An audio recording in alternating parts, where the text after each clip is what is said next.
ലഹരി വിരുദ്ധ പോരാട്ടത്തിന്റെ ഭാഗമായി സംസ്ഥാന സർക്കാർ നടപ്പാക്കിയ ഓപ്പറേഷൻ തൂഫാൻ ഈരാറ്റുപേട്ട നഗരസഭയിൽ കാര്യക്ഷമമായി നടപ്പാക്കുന്നതിനെക്കുറിച്ചാലോചിക്കാൻ സർവകക്ഷി യോഗം ചേർന്നു.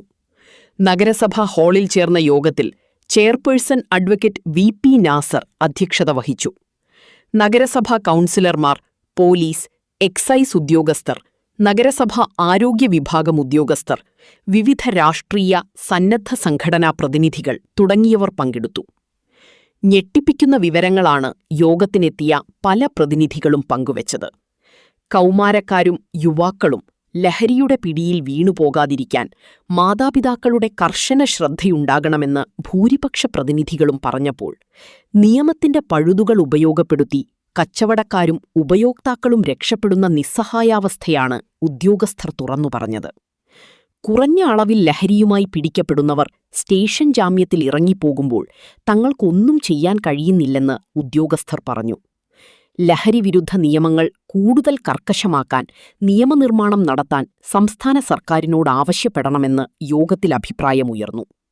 നിയമം കർശനമായി നടപ്പാക്കി ലഹരി മാഫിയയ്ക്ക് കൂച്ചുവിലങ്ങിടാൻ യോഗം ഒറ്റക്കെട്ടായി ഉദ്യോഗസ്ഥർക്ക് പിന്തുണ വാഗ്ദാനം ചെയ്തു. ലഹരി വിൽപ്പന കേന്ദ്രങ്ങളായി കരുതപ്പെടുന്ന നഗരത്തിലെ പെട്ടിക്കടകൾ എത്രയും വേഗം ഒഴിപ്പിക്കാനുള്ള നടപടികൾ സ്വീകരിക്കുമെന്ന് ചെയർപേഴ്സൺ അറിയിച്ചു. ലഹരിക്കെതിരെയുള്ള വലിയ പ്രവർത്തനങ്ങൾ നടത്താം. നമ്മുടെ സംസ്ഥാനത്ത് പുതിയ ഗവൺമെന്റ് വി.ഡി. സതീശൻ മുഖ്യമന്ത്രിയായിട്ടുള്ള, രമേശ് ചെന്നിത്തല ആഭ്യന്തരമന്ത്രിയായിട്ടുള്ള പുതിയ ഗവൺമെന്റ് കടന്നു വന്നതോടുകൂടി ഓപ്പറേഷൻ തൂഫാൻ എന്ന പേരിൽ ലഹരി മാഫിയക്കെതിരെ സന്ധിയില്ലാത്ത നിർമ്മാർജ്ജന പ്രവർത്തനങ്ങളുമായിട്ടാണ് ഗവൺമെന്റ് ആഭ്യന്തര വകുപ്പ്, പോലീസ്, എക്സൈസ് ഡിപ്പാർട്ട്മെന്റുകളെ സംയോജിപ്പിച്ചുകൊണ്ട് നടത്തിവരുന്നു. ആ പ്രവർത്തനങ്ങളിൽ പ്രാദേശിക ഭരണകൂടം എന്ന നിലയിൽ നമ്മുടെ ഈരാറ്റുപേട്ട നഗരസഭയും ഈ നഗരസഭയിൽ ഉള്ള വിവിധ രാഷ്ട്രീയ നേതാക്കളും സന്നദ്ധ സംഘടനകളുടെയും നമ്മുടെ ഒരു ഐക്യദാർഢ്യം, നമ്മുടെ പിന്തുണ അറിയിക്കുന്നതിനും ഈ വിഷയത്തിൽ, ഈ പ്രവർത്തനങ്ങളിൽ നമ്മുടെ നഗരസഭയ്ക്കുള്ളിൽ എത്രമാത്രം ആ പ്രവർത്തനത്തിന്റെ വ്യാപ്തി ഉണ്ട് എന്ന് നമ്മൾ പരസ്പരം ചർച്ച ചെയ്യുന്നതിന് വേണ്ടിയിട്ടാണ്, ആ പ്രോഗ്രാം, ആ വർക്ക് കോർഡിനേറ്റ് ചെയ്യുന്നതിന് വേണ്ടിയാണ് നഗരസഭയിൽ ഇന്ന് ഇതുപോലൊരു മീറ്റിംഗ് വിളിച്ചത്. അതിന്റെ മുഴുവൻ പവറും സർക്കാർ പോലീസ് ഡിപ്പാർട്ട്മെന്റിനെ ഏൽപ്പിച്ചിരിക്കുകയാണ്. എക്സൈസ് ഡിപ്പാർട്ട്മെന്റ് അടക്കം ആ ഡിപ്പാർട്ട്മെന്റിനെ ഏൽപ്പിച്ചിരിക്കുകയാണ്. അപ്പൊ ഈരാറ്റുപേട്ടയെ സംബന്ധിച്ചിടത്തോളം കഴിഞ്ഞ 2-3 ദിവസങ്ങളായി അത്തരത്തിലുള്ള പ്രവർത്തനങ്ങൾക്ക് തുടക്കം വെച്ച് ചെറിയ ലഹരി പിടിപ്പിക്കുന്ന ആ സാധനങ്ങൾ വരെ, അതിൽ നിന്നാണ് ഒരുപക്ഷെ നമ്മുടെ വിദ്യാർത്ഥികളും യുവാക്കളും ലഹരിയുടെ ഉപയോഗത്തിന് തുടക്കമിടുന്നതാണ്. അപ്പോൾ അത്തരത്തിലുള്ള സംവിധാനങ്ങൾ മുഴുവൻ നീക്കം ചെയ്യുന്നതിന് വേണ്ടിയുള്ള, നിർമ്മാർജ്ജനം ചെയ്യുന്നതിന് വേണ്ടിയിട്ടുള്ള പ്രവർത്തനങ്ങൾ ഗവൺമെൻറ് സജീവമായി നിലകൊള്ളുമ്പോൾ നമ്മൾ അതോടൊപ്പം നിന്നുകൊണ്ട് ആ സംവിധാനങ്ങൾക്ക് ഐക്യദാർഢ്യം പ്രഖ്യാപിക്കുകയും അതിന് വേണ്ടിയിട്ടുള്ള കളമൊരുക്കുകയും ചെയ്യേണ്ടത് നമ്മുടെ ഉത്തരവാദിത്തമാണ്. വളരെ മാറ്റങ്ങൾ ഒക്കെ ഉണ്ടാകുന്നുണ്ടെങ്കിലും പലപ്പോഴും നമ്മൾ തുടങ്ങി വെക്കുന്ന പ്രോജക്റ്റുകൾ അത് ഇടയ്ക്ക് ഒന്ന് നിന്നു പോകുന്നതായിട്ട് പൊതുസമൂഹത്തിൽ നിന്നും എനിക്ക് അനുഭവപ്പെട്ടിട്ടുണ്ട്. കാരണം ഞങ്ങളൊക്കെ എപ്പോഴും സജീവ സന്നദ്ധരാണ്. എപ്പോഴും എക്സൈസ് ആണെങ്കിലും ഞങ്ങളാണെങ്കിലും പോലീസ് ആണെങ്കിലും എപ്പോഴും സ്കൂളുകളും കോളേജുകളും ഒക്കെ കേന്ദ്രീകരിച്ച് ഞങ്ങളുടെ പ്രവർത്തനങ്ങൾ നടത്തുന്നുണ്ട്. അത്യാവശ്യം നമ്മളാൽ കഴിയുന്ന രീതിയിൽ അംഗപരിധി ഈ 2 ഡിപ്പാർട്ട്മെന്റിനുണ്ട്. അംഗബലം കുറവാണ്. പക്ഷെ അതിൽ ഉള്ളിൽ നിന്നുകൊണ്ട് മാക്സിമം ആൾക്കാരെ നമുക്ക് റിക്രൂട്ട് ചെയ്യാൻ പറ്റുന്നുണ്ട്. ഒരുപാട് കുട്ടികളെ നമ്മുടെ ജീവിതത്തിലേക്ക് ഇത്തരത്തിൽ അഡീഷനായി മാറിപ്പോയ വഴിമാറി സഞ്ചരിച്ച കുട്ടികളെ ജീവിതത്തിലേക്ക് തിരികെ കൊണ്ടുവരുവാൻ ഞങ്ങളാൽ കഴിയുന്ന വിധത്തിലൊക്കെ ഞങ്ങൾ പരിശ്രമിച്ചിട്ടുണ്ട്. അതുപോലെ എനിക്ക് പറയാനുള്ളത്, നമ്മൾ ആദ്യം ബോധവൽക്കരണം കുറച്ചുകൂടി ചെയ്യേണ്ടത് പേരൻസിന്റെ അടുത്ത് തന്നെയാണ്. പേരൻസ് എത്ര പേര് ഇന്ന് ഇത്തരത്തിലുള്ള പ്രവർത്തനങ്ങൾക്ക് കുട്ടികളോട് പറയുന്നുണ്ട്, സംസാരിക്കുന്നുണ്ട്. അധ്യാപകരും ഇതുപോലുള്ള ഞങ്ങളെപ്പോലുള്ള ഉദ്യോഗസ്ഥർ മാത്രം പറഞ്ഞിട്ട് കാര്യമില്ല. മാതാപിതാക്കന്മാര് ഇതൊരു ചർച്ചാ വിഷയമായിട്ട് വീട്ടിലെടുക്കണം. ഇതൊരു ഇഷ്യൂയാണ്, വലിയ പ്രശ്നമാണെന്ന് വീട്ടിൽ തന്നെ സംസാരങ്ങൾ ഉണ്ടാവണം. കുട്ടികളെ വാച്ച് ചെയ്യാനുള്ള മനോഭാവം അവർക്ക് ഉണ്ടാവണം. കുട്ടികൾ ആരോട് കൂടെയാണ് കൂട്ടുകൂടുന്നത്, സ്കൂളിൽ പോകുന്നത് ആരോട് കൂടെയാണ്, തിരികെ വരുന്നത് ആരോട് കൂടിയാണ്, സ്കൂളിൽ അവന്റെ ഇന്റിമേറ്റ് ഫ്രണ്ട് ആരാണ്, ഇങ്ങനെയുള്ള കാര്യങ്ങളിലൊക്കെ മാതാപിതാക്കന്മാർ അന്വേഷിക്കേണ്ടതായിട്ടുണ്ട്. നമ്മൾ അന്യ സംസ്ഥാന തൊഴിലാളികൾ അധികമായി ക്യാമ്പ് ചെയ്യുന്ന സ്ഥലത്ത് ലഹരി ഉപയോഗവും വിപണനവും ഒക്കെ ഉണ്ടാകുന്നത് തടയുന്നതിനുള്ള പ്രവർത്തനങ്ങളെല്ലാം നടത്തി വരികയാണ്. ഇതിനു വേണ്ട കാര്യങ്ങൾ വളരെ പരിമിതമായ അംഗങ്ങളുള്ള എക്സൈസ് ഡിപ്പാർട്ട്മെന്റ് വിചാരിച്ചാൽ മാത്രം നടക്കുന്ന കാര്യങ്ങളല്ല. അതിന് പോലീസിന് അങ്ങനെ മാത്രം സാധിക്കുന്ന കാര്യങ്ങളില്ല. അതിന് കൂടുതൽ ജനങ്ങളുമായിട്ട് അടുപ്പമുള്ള, കൂടുതൽ എല്ലാ അംഗങ്ങളുമായിട്ട് പരിചയമുള്ള ഇവിടുത്തെ തെരഞ്ഞെടുക്കപ്പെട്ട അംഗങ്ങൾ അതിനുവേണ്ട നിർദ്ദേശങ്ങളും കാര്യങ്ങളും ഡിപ്പാർട്ട്മെന്റിന്റെ വിവരങ്ങൾ അറിഞ്ഞിട്ട് ആ വിവരങ്ങൾ ഞങ്ങൾക്ക് തരികയും ചെയ്താൽ മാത്രമേ ഞങ്ങൾക്ക് അത് വിജയിക്കാൻ കഴിയുള്ളൂ. പിടിക്കപ്പെടുന്നതും ശിക്ഷിക്കപ്പെടുന്നതും അത് ആദ്യം ഇവിടെ എന്നും സുലഭമായി കച്ചവടം നടത്തി സമൂഹത്തിലെ ഉന്നത സ്ഥാനങ്ങൾ വഹിച്ചുകൊണ്ട് സാമ്പത്തികമായും സാമൂഹ്യമായും ഏറ്റവും ഉന്നത പദവിയിൽ ഇരിക്കുന്ന ആളുകൾ അങ്ങനെ തന്നെ തുറന്നു പോകുന്നു. ഏറ്റവും താഴെ കിടക്കുന്നുള്ള വാർക്കമ്പണിക്കാരനോ ആക്രമണിക്ക് ജീവിക്കുന്ന ആളുകളോ അല്ലെങ്കിൽ സ്കൂൾ വിദ്യാർത്ഥികളോ ഒക്കെയാണ് നമ്മൾ പിടിക്കപ്പെടുന്നതും ഇഷ്ടപ്പെടുന്നതും. ഇതിന്റെ ആദ്യത്തെ അതായത് കോടിക്കണക്കിന് രൂപ മുതൽ മുടക്കി അന്യ സംസ്ഥാനങ്ങളിൽ നിന്നും വിദേശങ്ങളിൽ നിന്നും വരെ ഇന്ത്യയിലും അതുപോലെ തന്നെ നമ്മുടെ കേരളത്തിൽ ട്രെയിൻ മാർഗവും ഹെലികോപ്റ്റർ മാർഗവും മറ്റു സംവിധാനങ്ങളിലൂടെ കേരളത്തിൽ എത്തിക്കുന്ന വൻകിട മാഫിയകളെ നമ്മൾ അറിയാതെ ഒന്നോ രണ്ടോ പ്രാവശ്യം മാത്രം അറസ്റ്റ് ചെയ്ത് ഉടനെ ദേശ ജാമ്യം കൊടുത്തുവിടുന്ന സമീപമാണ് നമ്മൾ കാണുന്നത്. അതിനൊരു മാറ്റം വരുത്തി മുജീബ് പറഞ്ഞതുപോലെ നമ്മുടെ നാട്ടിൽ നിന്ന് അന്യ സംസ്ഥാന തൊഴിലാളികൾ വിൽക്കുന്ന വാക്കുകൾ വിൽക്കുന്ന കുറെ അധികം സ്ഥാപനങ്ങളുണ്ട്. എല്ലാം നമ്മുടെ കൺകുറ്റത്താണ്. ചെറിയ രൂപയ്ക്ക് 500-600 രൂപ ഡെയിലി വാങ്ങുന്ന ഷോപ്പുകളിലൊക്കെ ഇറങ്ങുന്നുണ്ട്. നമ്മുടെ ഒരു സാധാരണ ഒരാളൊരു കച്ചവടം ചെയ്യുകയാണെന്നുണ്ടെങ്കിൽ ലൈസൻസ് ഇല്ലാത്ത വരുന്ന സ്ഥാപനം കൂട്ടിക്കൊണ്ട് വരുമ്പോൾ ഇതുപോലെയുള്ള സ്ഥാപനങ്ങൾക്ക് നമുക്കൊരു മുക്കിന് തുറന്നു വരികയാണ്. ടൗണിൽ നോക്കിയാൽ 4-5 സ്ഥലങ്ങളുണ്ട് അതുപോലത്തെ സ്ഥാപനങ്ങൾ. കടകളുടെ കോർണറുകളിൽ കേന്ദ്രീകരിച്ച് നമ്മൾ വിചാരിക്കും വെറുതെ ഇരിക്കുന്നതാണ്. ഇതിന്റെ കൃത്യമായ കെട്ടിട ഉടമകൾ വാടക വാങ്ങി തന്നെ പ്രവർത്തിക്കുന്ന സ്ഥാപനങ്ങളാണ്.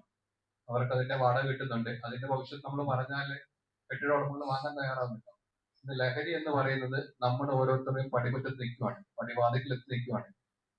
നമ്മുടെ മക്കളെ സൂക്ഷിച്ചാൽ നമ്മുടെ വീടിനുള്ളിലേക്ക് ഇത് കടന്നു വരാതിരിക്കും. ഈ നിയമത്തിന്റെ ഒരു പഴുതിൽ കൂടെയാണ് ഈ കച്ചവടക്കാർ ഇവിടെ രക്ഷപ്പെടുന്നതെന്നാണ് എനിക്ക് തോന്നിയിട്ടുള്ളത്. കാരണം കച്ചവടം ചെയ്യുന്ന ആളുകൾ ഉദ്യോഗസ്ഥരുടെ കൊണ്ട് ഒരു കണക്കുണ്ട്. അതിൽ ആ കണക്കിൽ കൈവശം വെച്ചാൽ ദേശജാമ്യം കിട്ടുന്ന അവസ്ഥയാണ്. അവരത് പോലീസ് ഉദ്യോഗസ്ഥർ വരുന്ന അവർക്കറിയാം. അവരാ കറക്റ്റ് കച്ചവടത്തിന് വേണ്ടി കയ്യിൽ വെക്കുകയും മറ്റ് സാധനങ്ങൾ അവരുടെ വീടുകളിലോ അല്ലെങ്കിൽ കലങ്കിനടികളിലോ ഒക്കെയാണ് ഇവര് സൂക്ഷിക്കാറുള്ളത്.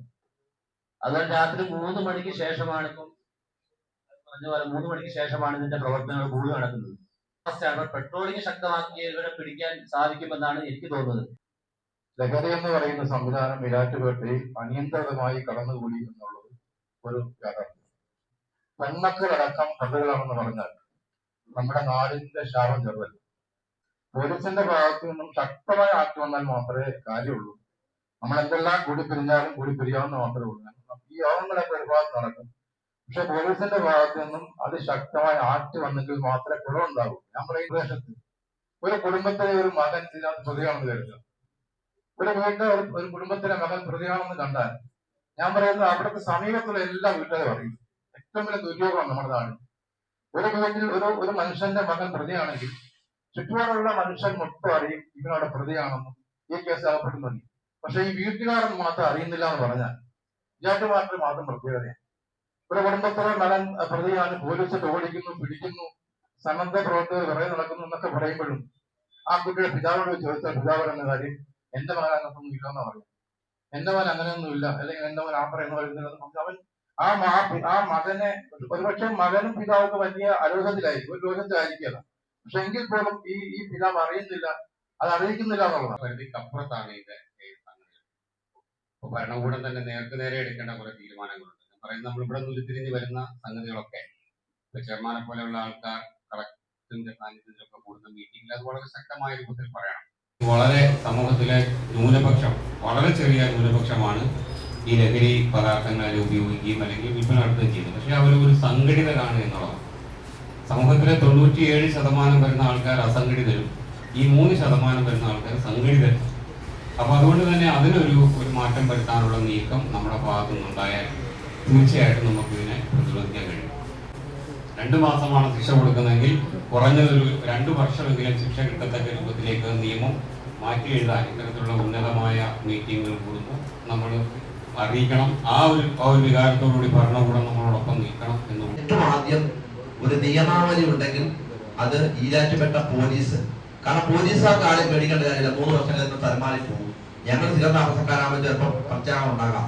പോലീസ് വ്യക്തമായ ഒരു തീരുമാനമെടുത്ത് മുട്ടിന് താഴത്തോട്ട് ഇത് കിട്ടുന്നവനെ അവിടെ വെച്ച് തന്നെ അടിക്കാനുള്ള തന്റേടം കാണിച്ചാൽ ഒരു പരിധി വരെ ഇത് ഒതുങ്ങും.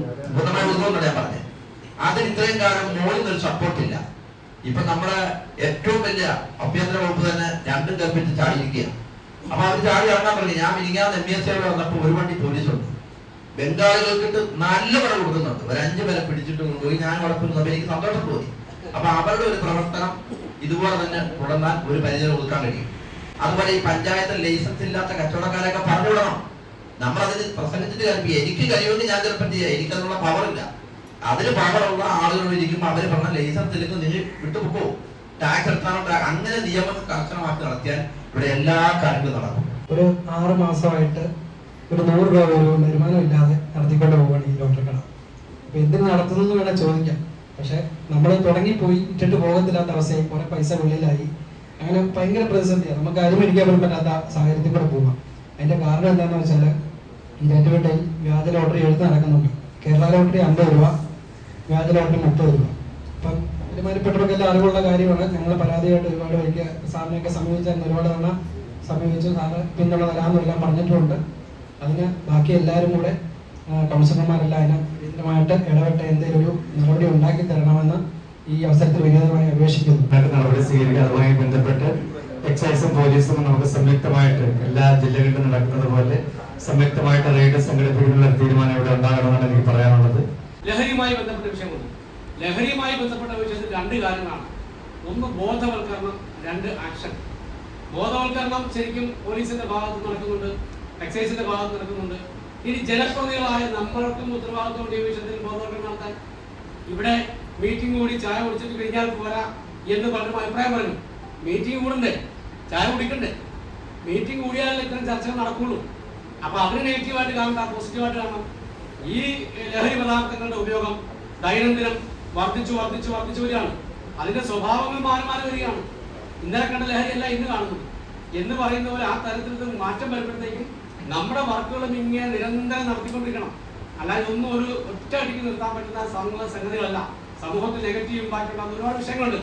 കാർഡ്, ആധാർ കാർഡോ എന്തെങ്കിലും ലൈസൻസിന്റെ കോപ്പി ആദ്യമായിട്ട് 2 പേര് വന്നാൽ അവർക്ക് ജാമ്യം കൊടുക്കണം എന്നാണ് നിയമം.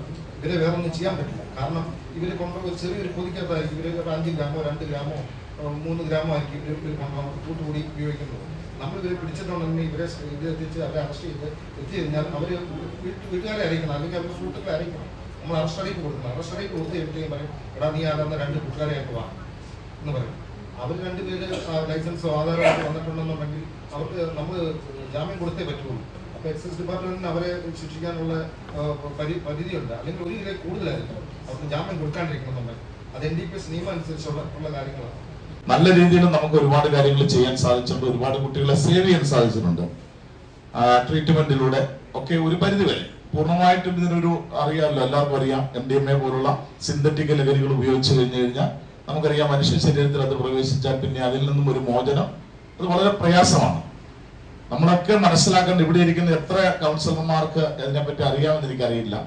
ഈ തരത്തിലുള്ള ന്യൂ ജനറേഷൻ കുട്ടികൾ ഉപയോഗിക്കുന്ന ഈ സിന്തറ്റിക് ലഹരി ഉപയോഗിച്ച് അതിനുശേഷം വീണ്ടും റിക്കവറിയായി അവർക്ക് ആ കുഞ്ഞുങ്ങൾക്ക് അതിൽ നിന്നും ഒരു മോചനം ഉണ്ടായിട്ട് നിങ്ങൾക്ക് അറിയാം. ഞങ്ങളുടെ അറിവില് ആ കുഞ്ഞുങ്ങള് ഒരു രീതിയിൽ മറ്റൊരു രീതിയിൽ മാനസിക രോഗികളായി മാനസിക വൈകല്യങ്ങൾ നേരിടുന്നതായി മാറുകയാണ് ചെയ്യുന്നത്.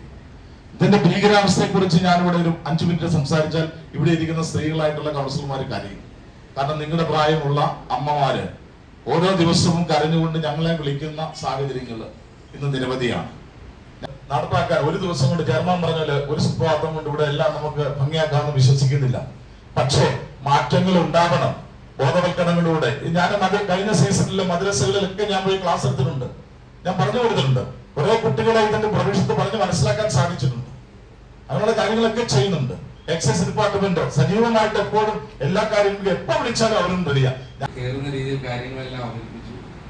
എന്നിരുന്നാലും എൻ്റെ ഒരു കാഴ്ചപ്പാടിൽ നിന്ന് മനസ്സിലായ കുറച്ച് കാര്യങ്ങൾ, നമ്മുടെ കുട്ടികൾ ഇപ്പം മുടി വളർത്തിയതോ അല്ലെങ്കിൽ താടി നീക്കി വളർത്തിയതോ നല്ല ഡ്രസ്സ് ധരിക്കുന്നവരോ ഒന്നും ഇതിന്റെ ഭാഗമാണെന്ന് നമുക്ക് പറയേണ്ടതില്ല. പക്ഷേ പല രീതിയിലുള്ള ആളുകളും ഇതിന്റെ ഭാഗമായിട്ടുണ്ട്.